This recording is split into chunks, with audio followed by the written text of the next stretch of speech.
'Cause I want to take you downtown. Show you my thing. James. Raph, I got a question for you. Go on. It's a bit of a philosophical one. I'll be the first to admit it. My favourite. And actually, you know what? I've asked it on the podcast before, but dozens of episodes later, you may have a more refined view. Can computers love? Definitely. Yeah, no, I think so. After playing around with ChatGPT a little bit, playing around with The sentient AIs. the sentient AIs that have consciousness and inner thoughts and a sense of self, which they do, definitely. I'm just starting to think, why couldn't they love? Yeah, I Why mean, couldn't they love truly and genuinely? what's bigger? A lion or a tiger?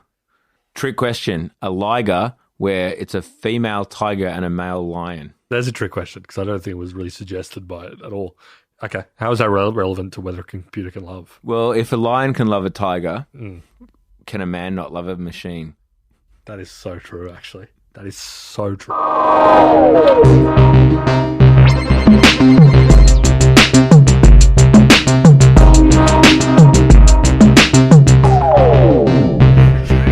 That was good. And returning from our best intro ever. Yeah, that was another banging downright intro.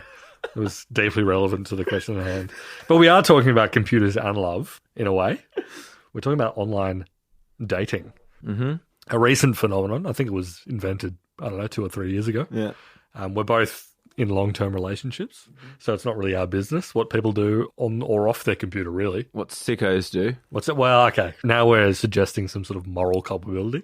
I respect all of our listeners, whether or not they use the range of dating apps that are available to them in this, sick and sad world. Yeah, well, sure. But no, online dating and dating apps in particular are actually quite an interesting sort of phenomenon, but also not just because it's hot and steamy. but dating apps have been like a really core part of like the tech landscape over the past little while. Tinder, the undisputed king or queen, depending on which way you're approaching it, of that world, has been consistently one of the most, not necessarily profitable, but certainly one of the highest revenue apps on the Apple App Store. You've got a range of sort of games, your Candy Crush clones, and then the number one non-game app for revenue has been Tinder for a very long time. Wow. Because people spend a lot on in-app purchases on that, which we'll get into. It's become a really entrenched part of culture. That's how people meet each other now? At least this is sort of the assumption that, if you're a millennial, you probably met your partner on a dating app. Yeah. High cultural penetration. Get it right like a Tinder swipe. Yep, exactly. And there's all this TikTok content of people like showing screenshots of the people they've been talking to on Tinder. Like there's the whole cottage industry of opening lines to use on Tinder. It's like it's a cultural touchstone, right? But there was an article in Fortune magazine this month after the Match Group, so founders of Match.com, who own Tinder, own Hinge, own Plenty of Fish, own OkCupid. They own a bunch of these dating platforms and dating sites. Plenty of Fish. I've never even heard. I'm an ignoramus when it comes to this kind of stuff. That's because you're a Casanova. You're a Lothario. You don't need to go on the computer to find a wife. You as found I one said, independently. I have some strong opinions about all of this nonsense. All right, well, disgraceful nonsense. Once we get to the editorial section, you can unload. Anyway, Match Group, which is undisputably the top dog in this world, announced their fourth quarter earnings this month, basically saying that the party is over. Well, it's not really over, but Tinder's revenue was flat year over year. They're doing a no growth. Exactly. They're doing a no growth. 3% increase in paying users, 2% decline in revenue. And this is what Fortune described as sort of like diagnosed the core problem of this. So what's got Tinder down in the dumps? In short, too many people find themselves in a loveless relationship with the app. They had first mover advantage. Obviously, they revolutionized the way that people did online dating. Yeah, because before Tinder, it was kind of seen as a weird thing for, divorcees to do. Yeah, like a last resort. But we'll get to that in a sec. But fending off heaps of competition from upstarts like Bumble. And also, and this is kind of one of the interesting things, although it was kind of dominated sort of the millennial experience of the past decade, Gen Z, the Zoomers, not that into it. They find it all kind of a bit repulsive. So they're not like a huge growth market. And now, as a result, Match Group are like, oh shit, we had this incredible sort of business model where people were buying subscriptions and super likes and all that sort of stuff on Tinder, and the Zoomers don't really care about that stuff. We monetized the hope of love. We did. We monetized love. And love is dead. Yeah, exactly right. The Zoomers aren't much interested in that. They're more interested in Fortnite, is my understanding. But look, let's go back. I'm not going back to the start of Love. Tinder. Well, the start of love, exactly. Who was the first person to feel affection for another person? Obviously, that was Adam and Eve. Of course. Let's skip forward a few thousand years. 5,000 years, to be precise. Cain and Abel. Don't think that was so much of a love story. Okay. Solomon and someone. Yeah. Yep. Okay. A few years after that, Cleopatra. Mark Antony. Exactly. A beautiful woman by all historical accounts. Okay. No, she wasn't, actually. That's the whole thing. She wasn't beautiful. All right. That was all made up. No, that's all later. That was added in the last 100 years. Right. There you go. Little fact. Well, not much chop, you would say, Cleopatra? All women are 10s to me, as I've said. All women are 10s. Yeah, that's the official Dan Rand stance. Let's go forward to 1959.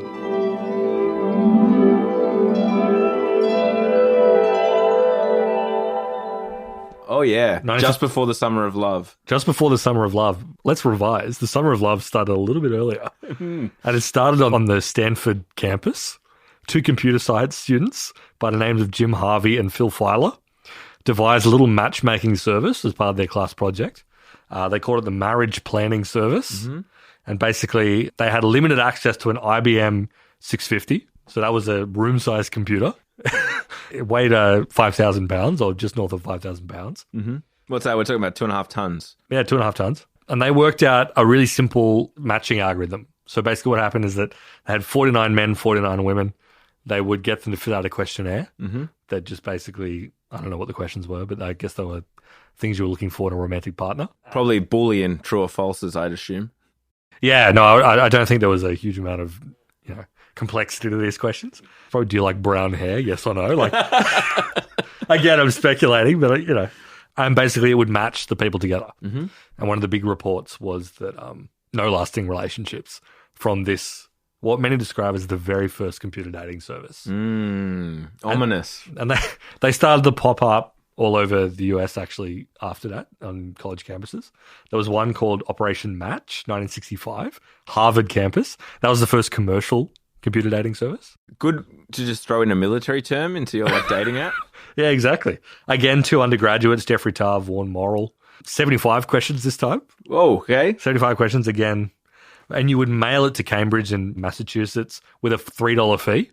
Okay. Those monetization. They would be transferred into punch cards, fed into the machine. And 3 weeks later, you would get a letter back, which just had listed the people, your matches, and their contact details. So you'd just be able to reach out to them. Yeah. And I dug back. This is when I was doing my research. $3, I guess. $3 is, it was probably 60... $20 now? Yeah, I mean, not heaps. Again, this is an IBM 1401. I'm just trying to think, I was trying to think about the margins on that. Yeah. How expensive would computer time on an IBM 1401 be? Yeah. That's a good question. But I actually went back and dug into the archives in New York Times to figure out if they had reported on this. Nice. And they did in early 1966. They said computerized dating, popular with college students. And in the article, there was basically a person who said, well, the person I was matched with was not at all a match for me because, this was all from 49 questions. And the 20-year-old vice president of Operation Match said, look, a lot of people aren't aware of what they need in someone else, or they don't want to admit that what they want is what they need. So they knows better. They were tackling the big questions. Rich history.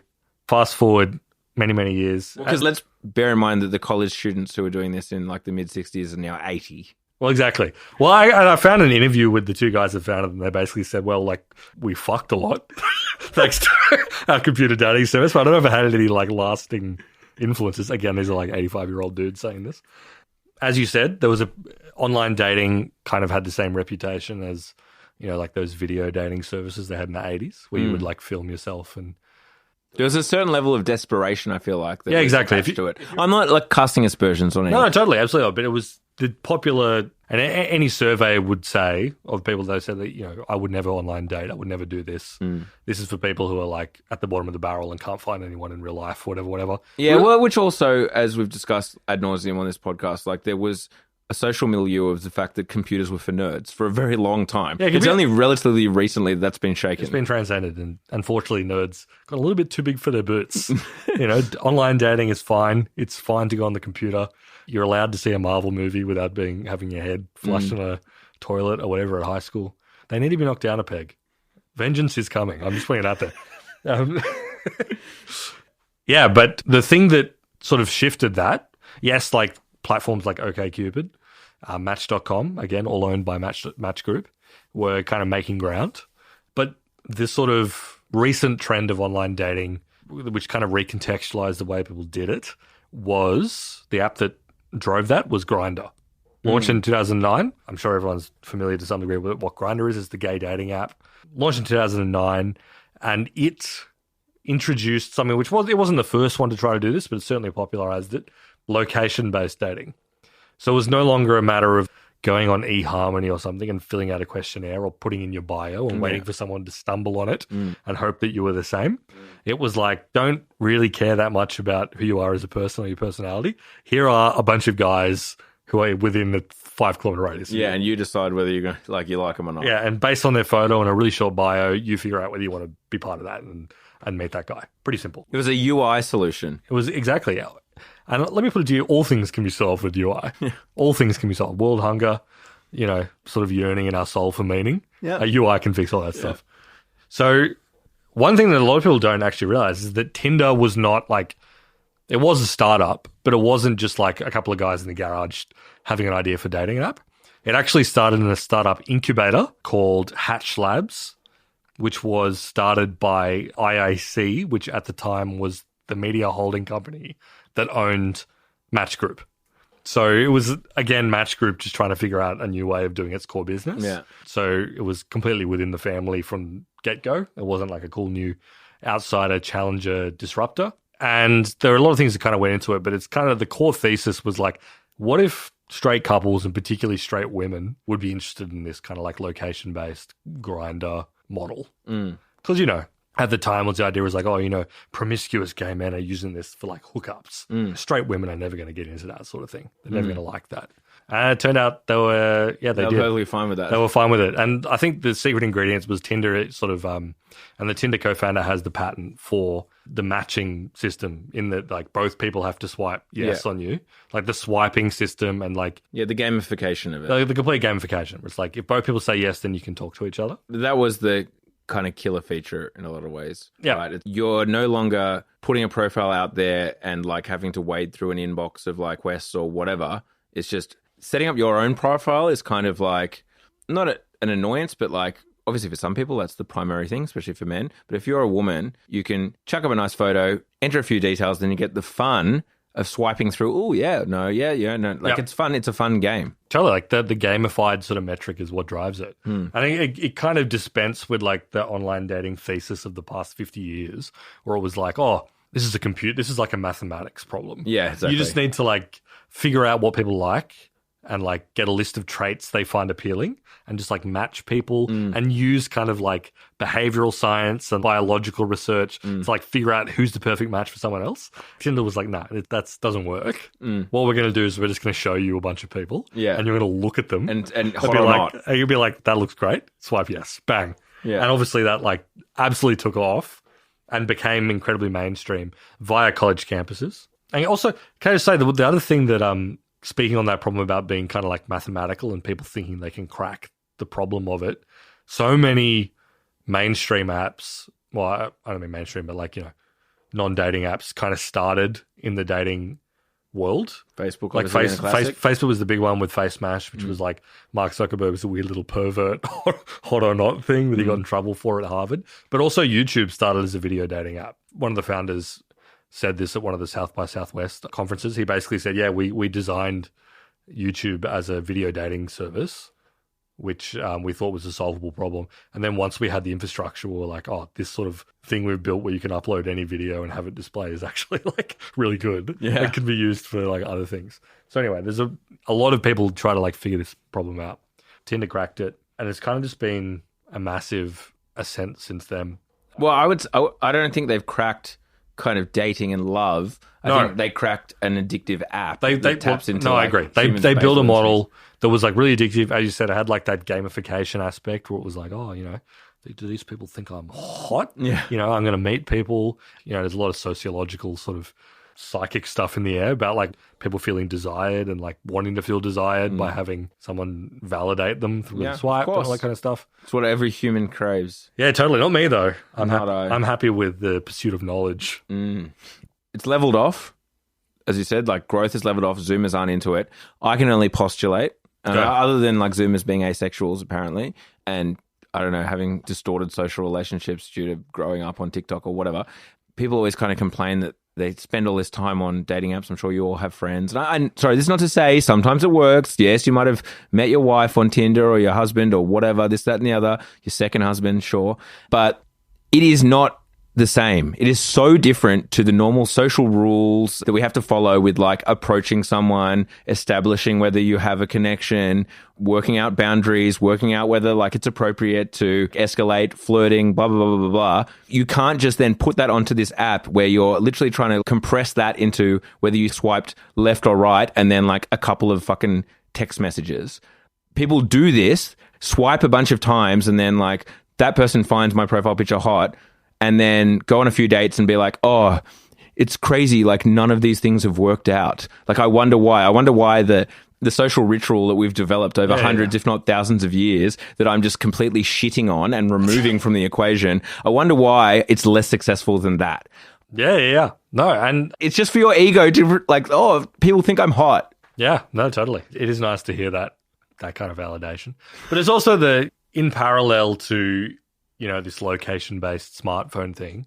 And, you know, I didn't mention it, maybe it's obvious, but Grindr, Tinder, it all took off because of the smartphone. Like you couldn't get away with doing this with just like a PC browser. Yeah. You need that degree of like, oh, you know, someone's within a kilometre of me right now. Well, you just whip it up the same as you would Instagram, right? Like waiting in line for a coffee and just like swipe a few times left and right, reply to a message and then put it away when you get your coffee. Yeah. But it also developed in tandem with all the weird mobile app stuff that happened throughout the 2010s. Not only were you suddenly a huge amount of like human courtship for millennials was being driven by an app. Super healthy. Yeah. And like some opaque algorithm that you don't know how or why things are being shown to you. Because they're never very forthcoming with how the algorithms actually work and match you. There's a lot of like speculation trying to figure out how it actually works. Like why am I being shown these people in particular to swipe on versus anyone else? I think there's something to be said about, again, human socialization, reproduction, friendships, relationships, marriages, whatever, being driven by like this weird black box algorithm that's being built purely for engagement and to keep people on the app. Then monetize them. Yeah, exactly. And the monetization stuff was interesting. Obviously, the early days of Tinder, you could swipe to your heart's content.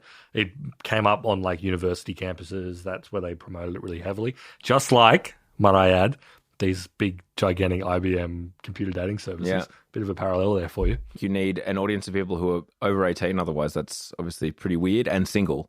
Yeah, single, you know, ready to mingle. That's the unifying sort of energy of being at university, I guess. Yeah, you got to want to mingle. You're going to want to mingle. That's it. So over the years of these apps existing, they've introduced all these monetization strategies, subscriptions, in-app purchases, anything that can help you sort of like scramble to the top of like the desirability pile or like the, you know, increase your chances, getting yourself put in front of more people. Yeah. And that has evolved into like one of the most deranged, like I haven't used a date because I've been in a long-term relationship. I haven't used a dating app in like 6 or 7 years. How did you meet your partner? On Tinder.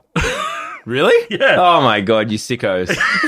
No, but it was kind of a weird one because we matched on Tinder, but we actually reconnected later. So it was kind of like both. So you were a Tinder user? Yeah. Wow.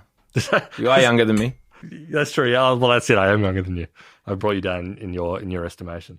But I was never one of the ones who paid for one of these absurd like subscription services they now peddle. Now, I think it was still kind of nascent back then, but now I just had a look before this episode to try to figure out like what is the offering now, like what are they actually charging, and Tinder has like 4 tiers, like the free tier, and you get limited on how many swipes. Yeah, and men tend to have less swipes available to them than women. You know, it's kind of like the nightclub bouncer rule. Yeah. It's like you got to make sure the ladies are looked after versus the dudes, because you know it's always a surplus of the fellas trying to get in there. Boys just love to party. The boys love to party. And is that illegal? Sorry, you have to show me the law that says it's illegal to party. Sorry for Party Rocking, seminal album. Then there's all these sort of like what you can do, how many things you're given, and the highest is called Tinder Platinum. Oh yeah, and it costs $30 a month. Oh my god. Which is absurd, obviously. There's almost nothing that costs that much. No. I don't think there are any other streaming services like ChatGPT access. Although if you are paying for ChatGPT access, your courtship problems are probably more than what dating apps can solve. Combine the two, you'd probably fucking be able to raise 150 million seed round if you're like, it's an AI dating app. So yeah, that's absurd. And then there was like news being floated around, got reported in like the tech press last month that they were thinking about like a really, really high, insanely exclusive tier that was like much more than that, like over $100 to $200 a month. Right. Which I guess was never really explained what was going to be in that. Was it like Raya or whatever? You know, the celeb. Yeah, exactly. Yeah, I think that kind of fits there. So Raya is sort of like, my understanding is that you're either a Hollywood celebrity or like you're a relatively attractive person that works in digital marketing. Yeah. They're like the two people that populate Raya. The point is that Tinder became dominant for that time. It was like the most used app. But all the other ones that popped up to compete with it, Bumble was the big one. The difference being that, well, I would say probably most women have a pretty poor time on Tinder, talking to the fellas who, as we said, they do love to party, and they get a bit rowdy. They get a bit rowdy and rude. So on Bumble, women message first, and there's a handful of other ones. Raya, obviously, if you're wealthy and beautiful, and then Hinge, and this is the interesting one because it's also owned by Match Group and was purchased by Match Group not too long after it was founded. And it's basically the exact same model, except they're like, this isn't for casual interactions. This is for beautiful, enduring, long-term relationships. Yeah. This is where you want to settle down. Yeah. So, you know, if you want a kind of Hino relationship. Well, exactly. You know, if you want a beautiful, enduring relationship. So, you know, they sell us the poison, they sell us the cure, you know? And how sad is that? It's typical big tech. You came up with the problem now. We've got to pay for the solution. You've got to pay for the solution. You've got to download a different little app. I got a solution. Just go to a friggin' party, have a friend of yours say like, actually, you should meet so-and-so. You guys would really get along. Talk to them. Yep. See if there's any chemistry. Maybe, if you feel like there is, maybe wait for the next party. You see them again and like, this time you talk for an hour and a half. Maybe send them a text saying, hey, would you want to catch up for a coffee? Or, you know, see how it goes just in the cold light of day. Then, you know, how about a bar? How about we go to a gig? My friends are playing this venue. Do you want to come along and have some drinks? That kind of gear. What about that? Is this the tried and tested like Raph rules for love? No, I met my wife. She was bartending at a cut copy gig. You are dating yourself and aging yourself. I was on pills, tablets, not caps. Okay, so the ingredients for love: get off the fucking apps, get on pills, and also know a band that's playing somewhere. Some people don't have access to this. You're part of the no, but I was talking just a little like your mate's doing maybe some covers, you know, at the local pub. No, it can be that. That's true, yeah. Your friend could be playing in a pub rock band that's doing like Dragon covers. Yeah, true. We're too old now. This is for the younger audience. I'm assuming that you got a mate who's DJing. He's doing some DJ sets once a week somewhere, you know? Yep. Yeah. Just head along. He's playing at the Three Monkeys on George Street. Yeah, just in the corner. You just, you know, we come to support my mate. All right, maybe not that. Maybe not the Three Monkeys. That's not Three Wise Monkeys. We're not going there. Yeah, that's true. Okay. We're not going to George Street. Okay, you stay away from George Street. We got an iTunes review from someone that said that they loved that we referenced suburbs near where they live. This is for you, buddy. Yeah, but no, it is interesting because, you know, I was always watching with kind of mute horror over the past few years is like one company, Match Group, controlling so much of like the way people socialize and like really defining it and becoming like a cultural center point, the way things are done. absolutely pumping it full of in-app purchases and like genuinely the most like sicko sort of like monetization strategies. Yeah. Because, you know. It is literally preying on the hope of love. Yeah, exactly. You know? Or I guess more basally, like the carnal instincts of like the physical manifestations of love. Sure. Yeah. But yeah, like seeing that kind of stuff and being like, my God, like how do we like fix that? and it's not that I think online dating is bad or like whatever. Well, evidently, yeah. You know, I consider it a wonderful thing to pursue. But it's just like the current manifestation of it seems like pretty deranged and pretty fucked up and like the incentives are not right. They're not aligned correctly. Look, I'm not one to correlate causation with correlation or whatever, you know, all that shit, all that jazz. That's for the eggheads. But why and I think it is probably more broad than just dating apps themselves, but it's not like these dating apps which ostensibly were made to like make it easier and quicker and more efficient to have relationships with people. Sex is going down. Yep. We're having less sex. Yep. Millennials had less sex than Gen X, and Zoomers are having less sex than us. Yep. Less sex, less relationships, less kids.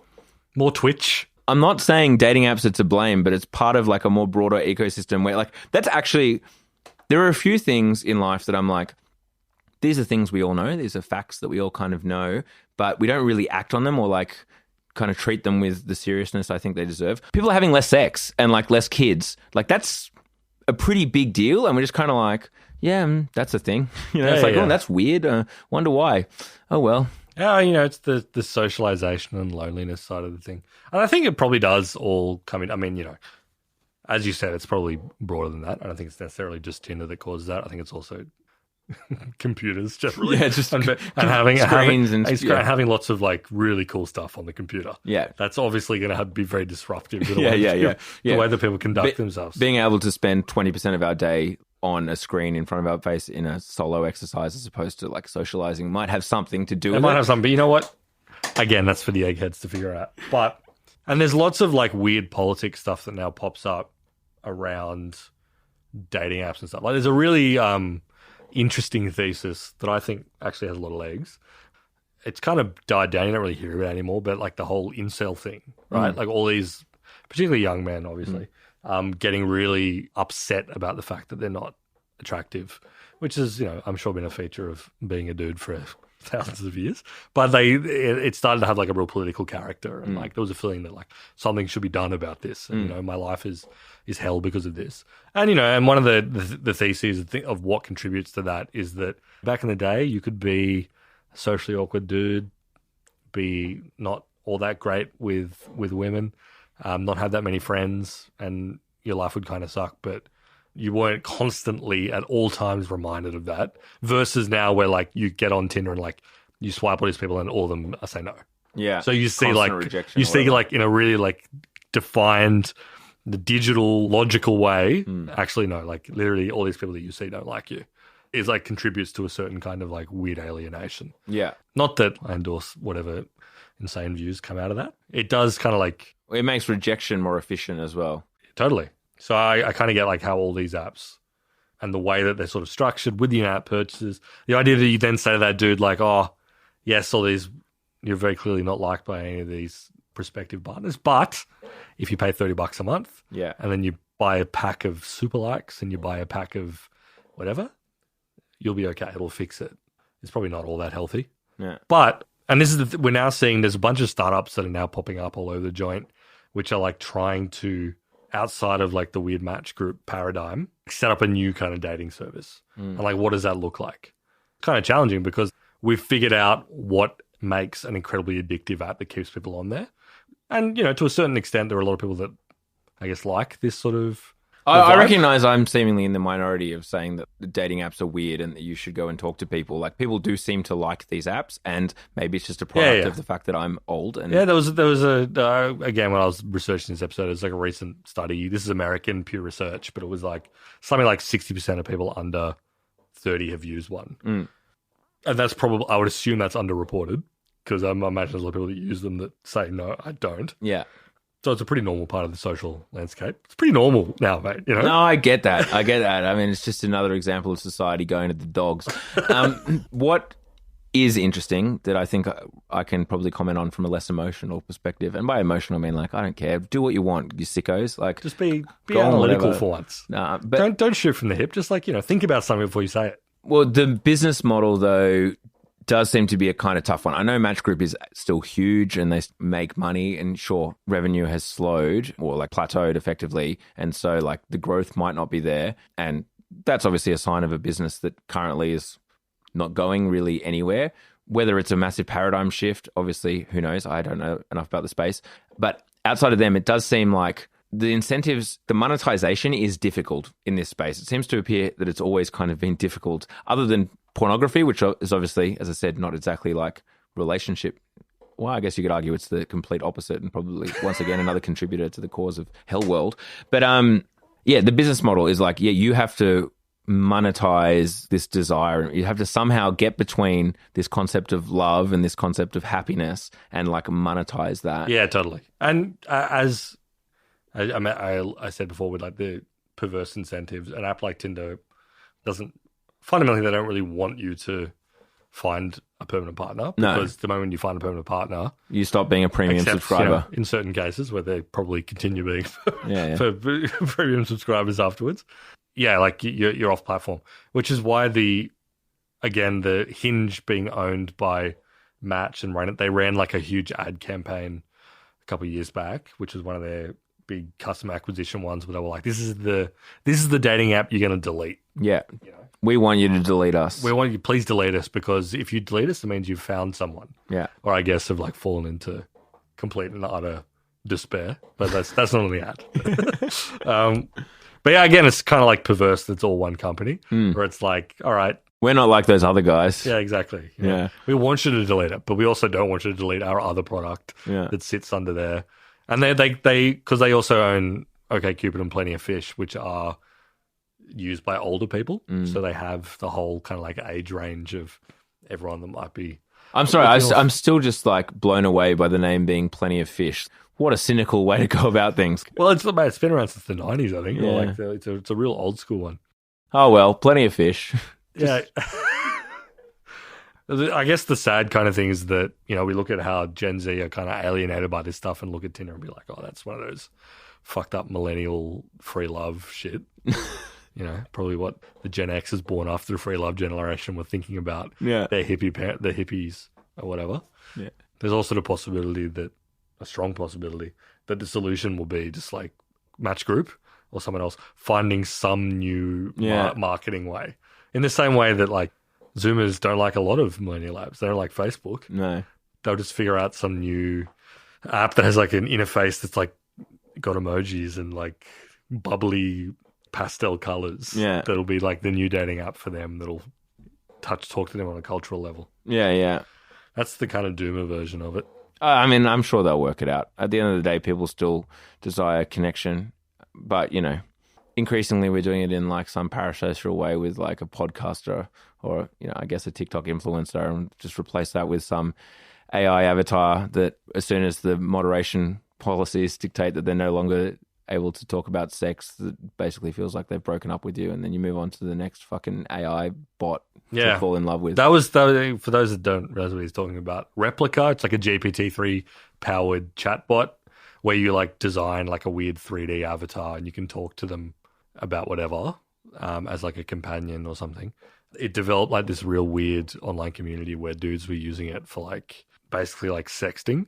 Like they would sext this GPT driven bot, which is obviously very depressing. It's like it's literally the plot of Her with Joaquin Phoenix, and they got in trouble with a European government. I think it was Italy. Italy was like, go to a bar. Italy had the Raph perspective. Italy was like, surely you know a friend who's in a band. No, Italy was kind of like, do you have any safeguards to stop kids having like weird sexual chats with this robot? And they were like, okay, sorry, and turned off the feature and caused like all these dudes. And if you go to I don't encourage you to do it, but if you go to the subreddit for Replica, there are a lot of like really depressed dudes who are using that as like their, I don't know, outlet for whatever. Well, if you can imagine that you have this relationship with this AI thing that's capable of provoking your emotions, because that's what the point of the large language models are, is to answer in the most human way possible, effectively. And it's gone from like you having, as you say, kind of like phone sex or whatever you want to call it, to it basically saying like, I'm sorry, I'm not allowed to do that. Or, you know what I mean? Like, I'm not really into that. It would feel like if you've developed an actual emotional connection that you've basically been broken up with. Oh, for sure. By a service that you pay money. Yeah, exactly. I mean, it is so depressive. No, totally. It is so depressing. But no, you know what? If you're going to form a parasocial relationship with anyone, I'm talking to like obviously the single down round listeners right now. Yeah. You know, single, ready to mingle. Don't talk to a little weird AI that's going to indulge your baser impulses. No. You know what you should do? Open Apple Podcasts, your Apple Podcast of choice. Punch in down round, DOWNROUND. Pick any episode, and like by all means form a unhealthy attachment. Yeah. And then $7 a month. $7 a month, you get more of our content. Don't ever talk to us. Yeah, James has a friend who's in a band.